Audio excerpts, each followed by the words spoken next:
स्वागत है दोस्तों हमारे यूट्यूब चैनल पे। हम बात करने वाले हैं बजाज फाइनेंस के बारे में। मार्केट ओपन होने वाला है और मॉर्निंग में हम ये वीडियो बना रहे हैं। तो अगर लेवल की बात करें 5,550 रुपये का बजाज फाइनेंस का आज का लेवल जो हमें क्लोजिंग देखने को मिली है। लो की अगर बात करें तो 5,500 रुपये के नीचे यानी कि 5,500 रुपये के नीचे हमें बजाज फाइनेंस जाता हुआ देखने को मिला है। 5,500 रुपये के आसपास की हमें स्ट्रॉन्ग सपोर्ट बजाज फाइनेंस में नज़र आती है। उसके बाद अगर सपोर्ट की बात करें तो 5,200 रुपये के आसपास हमें तगड़ी सपोर्ट जो है शेयर में देखने को मिलती है। मेरे ख्याल से आज जो 5,500 रुपये की सपोर्ट ली है या फिर ये कहें कि 5,480-85 रुपये के आसपास का जो लो इसने लगाया है, वहाँ से जो है इसको सपोर्ट लेके ऊपर चढ़ना चाहिए। बाकी हम मार्केट ओपन होने के बाद देखते हैं क्या कुछ लेवल्स बजाज फाइनेंस में रहते हैं। अगर हम चार्ट पे डिस्कस करें तो कंटिन्यूसली 65 रुपये के 6500 रुपये के लेवल के आसपास से कंटिन्यूसली हमें जो है गिरावट शेयर में देखने को मिलती है। एक न्यूज दोस्तों इसमें आई थी, यहाँ पे एम्बिट कैपिटल की तरफ से दिया गया था कि जो कंपनी का AUM है यानी कि एसेट अंडर मैनेजमेंट, उसकी जो ग्रोथ है वो स्लो होने वाली है। तो कहीं ना कहीं जो है बजाज फाइनेंस क्रैश हो सकता है।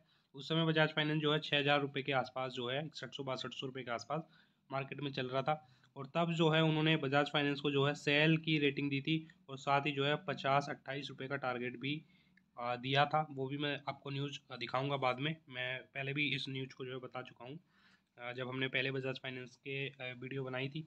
तो यहाँ पे अगर डिस्कस करें तो वाइंग का एक तगड़ा मौका है। एम्बिट कैपिटल को छोड़ दें तो काफ़ी सारे ब्रोकर हैं जो बजाज फाइनेंस को लेके काफ़ी ज़्यादा बुलिश है। उनको 7,000 रुपये के टारगेट नज़र आते हैं और कुछ ब्रोकर ऐसे हैं जिनको जो है 8,000 रुपये के टारगेट या 8,000 से ऊपर के टारगेट भी बजाज फाइनेंस में नज़र आते हैं। तो शेयर तो कमाल का है ही। हम देख चुके हैं कि 1,00,000% से ज़्यादा के रिटर्न जो है इसने अपने इन्वेस्टर को कमा के दिए हैं लॉन्ग टर्म में।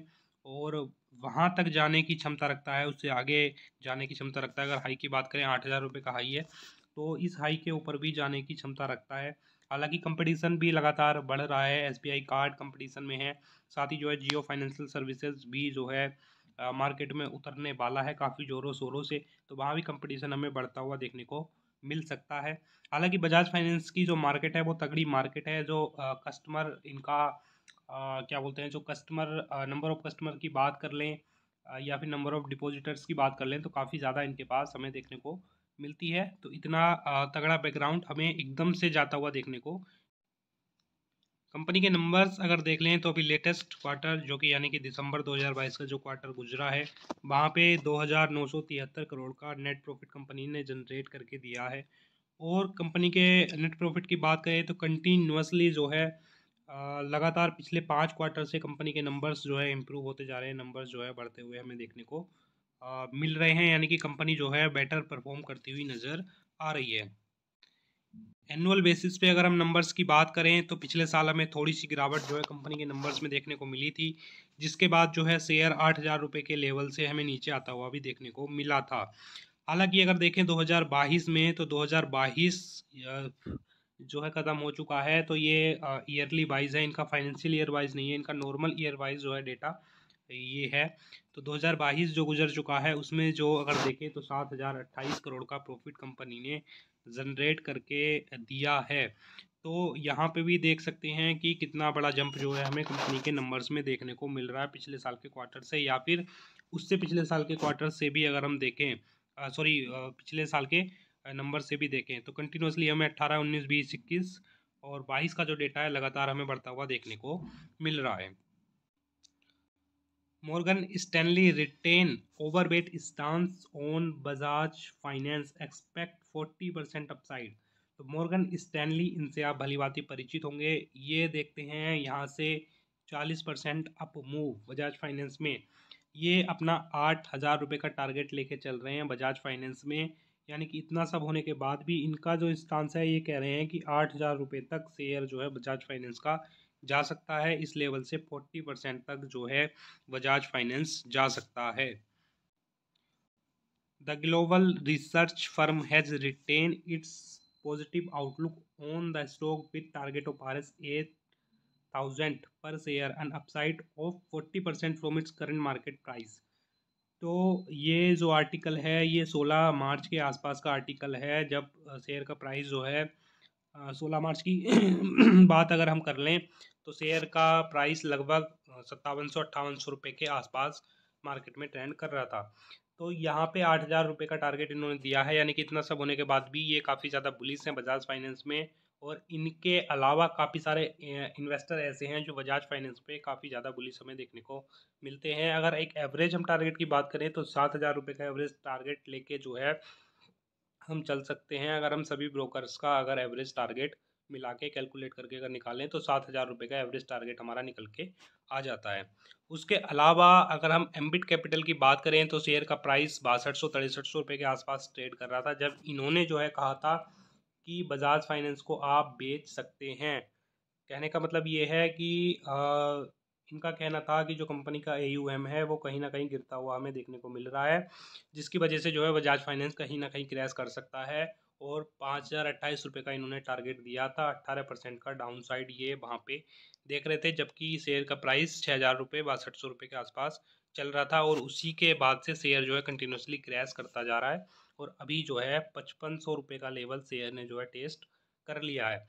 हालांकि मेरा पर्सनली ये मानना है कि आपदा में अवसर को ढूंढिए। अगर बजाज फाइनेंस आपको 5500 रुपये पे अवेलेबल है तो आंख बंद करके इसको बाई कीजिए। आने वाले समय में 6 महीने साल भर में आपको जो है मोटा तगड़ा रिटर्न कमा के बजाज फाइनेंस आपको दे सकता है। बजाज फाइनेंस के बाद बजाज फिनसर्व की भी बात कर लें तो दोनों जो है मार्केट के ट्विंस कहे जाते हैं।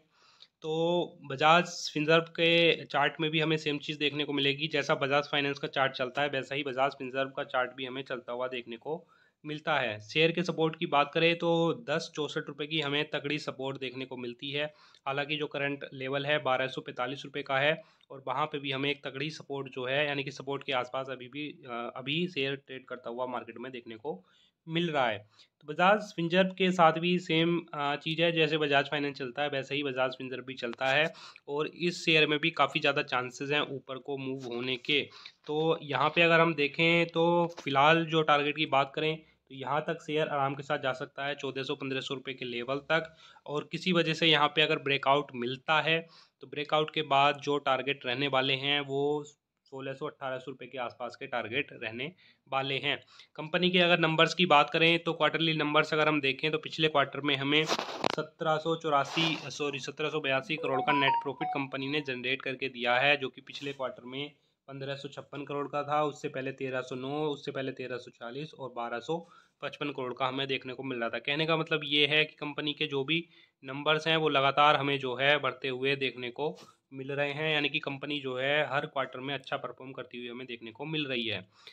एनुअल अगर डेटा की बात करें तो 2022 में 4556 करोड़ का नेट प्रॉफिट कंपनी ने जनरेट करके दिया है, जो कि पिछले साल 4270 करोड़ का था। उससे पिछले साल यानी कि 2020 में 3369 रुपये का, और उससे पहले 3219 रुपये का, उससे पहले 2650 रुपये का। कहने का मतलब ये है हर साल कंपनी का जो भी नेट इनकम है, जो भी नेट प्रॉफिट है, कंटिन्यूसली हमें इम्प्रूव होता हुआ बढ़ता हुआ देखने को मिल रहा है। बजाज फाइनेंस के रिटर्न की बात कर लें तो कंपनी ने हाई लगाया हुआ है 1848 रुपये का। अगर डे की यानी कि कल के दिन की रेंज की बात करें तो 1307 रुपये का हाई है और 1231 रुपये का लो है। उसके अलावा ऑल टाइम लो की बात करें यानी कि 52 वीक लो की बात करें तो 1072 रुपये का, जो कि हमें सपोर्ट भी कंपनी की हम मान के चल सकते हैं लॉन्ग टर्म में। एक महीने का मोमेंटम देखें तो माइनस का 7.5% के आसपास का हमें जो है मंदी देखने को मिलती है। उसके अलावा अगर हम देखें 3 महीने का रिटर्न अगर हम कंपनी का लेके चलते हैं तो 3 महीने में हमें जो है 19-20% का की जो मंदी देखने को मिलती है, और एक साल में भी हमें 19-20% की मंदी कंपनी में देखने को मिलती है। उसके अलावा अगर हम एनालिस्ट की रेटिंग की बात कर लें तो मिनिमम 10 एनालिस्ट इसमें जो है शामिल हैं, और यहाँ पे 72% जो एनालिस्ट हैं उनका मानना है कि बजाज फिनसर्व को आप सब बाई कर सकते हैं। 20% ऐसे हैं जो कह रहे हैं नया बाइंग मत कीजिए, लेकिन जो आपने बाई कर रखा है उसको जो है आप होल्ड करके रखिए। 10% आउट ऑफ 100 यानी कि 90% जो एनालिस्ट हैं, यानी कि मिनिमम 10 में से 9 हैं जो कह रहे हैं कि आप होल्ड कर सकते हैं या बाई कर सकते हैं। और एक एनालिस्ट ऐसे हैं जो कह रहे हैं कि आप जो है बजाज फिनसर्व से एग्जिट कर सकते हैं। तो ज़्यादा कोई दिक्कत की बात नहीं है, यानी कि जो भी कम्युनिटी व्यूज़ है वो वहाँ पे मेजोरिटी ऑफ एनालिस्ट ये कह रहे हैं कि आप बजाज फिनसर्व को बाई करिए। और साथ ही उनका जो मिक्स टारगेट है, यानी कि जो एवरेज टारगेट है वो 1607 रुपये का हमें देखने को इसमें मिलता है। उसके अलावा यहाँ पे जो फोरकास्ट है 10 एनालिस्ट की, तो उसमें आपको देखने को मिलेगा, ये यहाँ पे लाइव नहीं है, अगर लाइव होता तो मैं आपको दिखा देता किस तरह का टारगेट है। तो यहाँ पे हाई जाने की क्षमता जो रखता है 1650 रुपये के आसपास, और अगर एवरेज टारगेट की बात करें तो 1607 रुपये का, जो कि हमने बताया। यानी कि सबसे ज़्यादा जो टारगेट किसी एनालिस्ट ने दिया है तो वो 1850 रुपये का दिया है, और सबसे कम किसी एनालिस्ट ने टारगेट दिया है तो वो 1380 रुपये का दिया है, और एवरेज टारगेट जो है वो 1607 रुपये का हमें देखने को मिल रहा है अभी के समय में। उसके अलावा जो करंट प्राइस की बात करें तो करंट प्राइस कहीं ना कहीं जो है हमें इस लेवल पे देखने को मिल रहा है अभी के समय में। आगे देखते हैं मार्केट में किस तरह का होता है, और यहाँ पे जो है 23% का अपसाइड जो है इनको शेयर में नज़र आ रहा है। करंट प्राइस 1301 रुपये का है, और इनका कहना है कि 1607 रुपये, यानी कि यहाँ से 300 रुपये शेयर जो है जा सकता है। 20% तक के मूव जो है आपको यहाँ से 23-24% के मूव जो है बजाज फिनसर्व में देखने को मिल सकते हैं। कंपनी तो कमाल की है, दोनों बजाज फाइनेंस की बात कर लें या बजाज फिनसर्व की बात कर लें, दोनों कंपनियां कमाल की हैं। दोनों कंपनियों में से आप किसी भी कंपनी को रख सकते हैं, या फिर दोनों कंपनियों को भी रख सकते हैं। अगर आपके पास अमाउंट कम रहता है तो बजाज फिनसर्व को बाई कर सकते हैं। अगर आपके पास अमाउंट रहता है, भले ही आप 1 शेयर बाई कीजिए या 10 शेयर बाई कीजिए, मैटर जो करता है परसेंटेज ऑफ जो रिटर्न होता है टोटल अमाउंट पे, वो मैटर करता है। चाहे आप 6000 का 1 शेयर खरीदिए या फिर 6000 के आप 10 शेयर खरीदिए, आपको 10% जो भी प्रॉफिट होगा वो दोनों का 600 रुपये ही होने वाला है। तो आपको ये नहीं कि आपको 600 रुपये वाला ही शेयर खरीदना है, 6000 वाला नहीं खरीदना है। आप जो है कुछ भी खरीद के चल सकते हैं। दोनों कंपनियां कमाल की हैं, आप किसी को भी बाई करके अपने पोर्टफोलियो में ऐड करके चल सकते हैं। तो ठीक है दोस्तों, इस वीडियो में इतना ही। उम्मीद है जानकारी आपको अच्छी लगी हो। आपको भी किसी के शेयर के बारे में जानकारी चाहिए तो कमेंट बॉक्स में ज़रूर कमेंट करके बताइएगा, आपको पूरी जानकारी देने की कोशिश की जाएगी। साथ ही जो है दोस्तों, अगर आपको अपना ट्रेडिंग अकाउंट ओपन करवाना है, अभी तक आपके पास ट्रेडिंग या डीमेट अकाउंट नहीं है, तो आप स्टॉक और जीरोधा दोनों के लिंक जो है डिस्क्रिप्शन बॉक्स में दिए गए हैं। आप किसी भी अकाउंट से जो है किसी भी ब्रोकर के साथ अपना जो है अकाउंट खुलवा सकते हैं।